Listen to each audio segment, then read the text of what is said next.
Welcome to my little corner of Maine. I'm Corinne, a writer, knitter, and creative guide, and this is my YouTube channel. It's an overcast, gray Monday, and I thought I'd invite you to keep me company as I get cozy for the afternoon. The first step is always tea.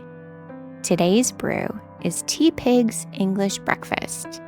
I love loose leaf tea and the way it mandates slowing down for that extra step. I'm filming this on the last Monday of December, and I spent the morning diving into my own writing projects and a coaching call with a client. My brain is still a bit foggy from the holidays, but the rest of me is ready for routine and normality. I'm also ready for a snack, having eaten a half-hearted lunch a little while ago. I'm not much of a cook, but my butternut squash soup always hits the spot on a rainy day. I don't tend to whip up recipes of my own, but this soup is an exception. I'll throw the slapdash recipe in the video description, but you can probably get the gist of it just by watching. As I shared in my introductory video, videography is something new for me. After I finished my work earlier, I wanted to play, and so this is a playful experiment in learning angles and lighting and pacing, as well as letting go of my preconceived ideas of what's flattering and just going with the flow. This is me in my regular home with my regular 40-something-year-old body, doing regular things that nourish and feed my soul simply by living. I'm lucky to live an intentionally slow life. My nervous system requires it. My husband and I both work from home, and I can't imagine doing life any other way. Of course, all of this is a privilege, a warm home, a happy marriage, food in the pantry, and an overall sense of safety. I don't take any of it for granted. Back to the soup. I preheated my oven at 425 degrees Fahrenheit. After splitting the squash in half, scooping out the seeds, I then douse each half in olive oil and salt. I'd use pepper too if we hadn't run out. And into the oven they go for 30 to 40 minutes.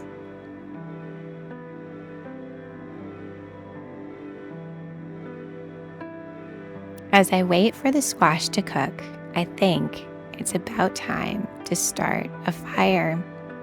The temperature is mild today. The snow that blanketed the ground on Christmas Eve is disappearing. We could probably go without a fire, but there's a damp chill in the air, and I don't mind using a couple of logs for this afternoon.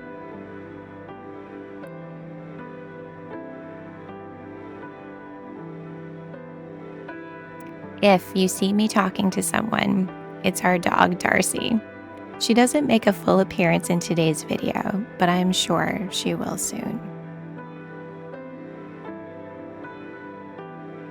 After getting the fire lit, I'll be on to some knitting. I'm working on the Cozy Memory Blanket by Shelley DuPont. I'll put the link for it in the description. I go through spurts of knitting socks and end up with lots of leftover bits of sock yarn.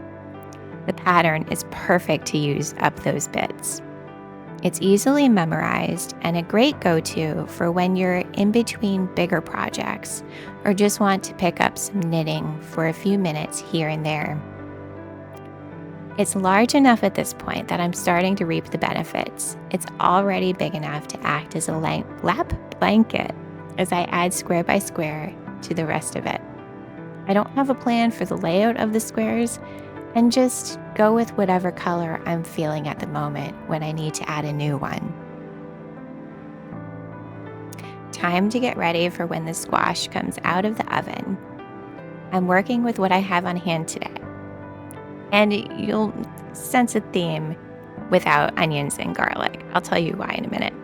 Coconut milk, chicken bouillon cubes, turmeric, cumin, chili powder, and salt, and again, pepper if I hadn't run out. I tend not to use garlic and onion in my cooking because I have IBS and it irritates my very delicate stomach. There's still a few minutes left on the timer, so Annie Dillard it is. I love her writing, the way it slows my mind down. I'm a fast reader, but you can't read Annie Dillard quickly. I wanted to read a few lines of the Maytrees to you.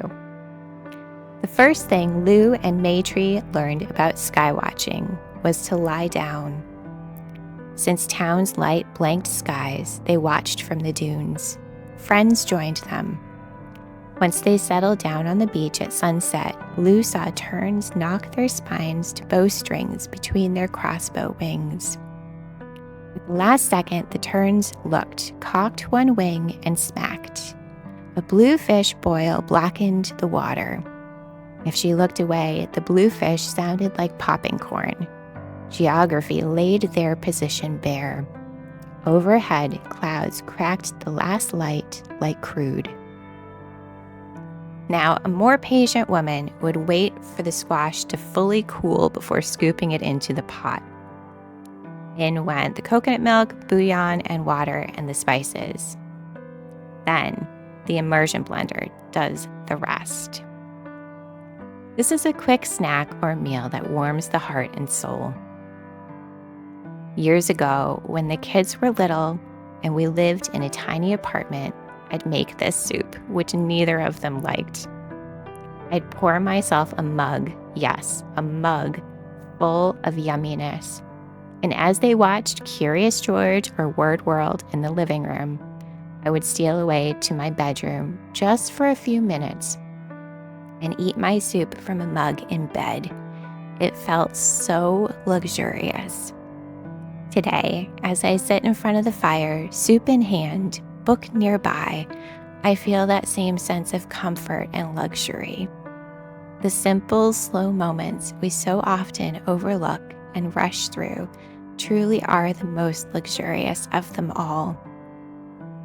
Thank you for joining me in my playful experiment today. Until next time, be well.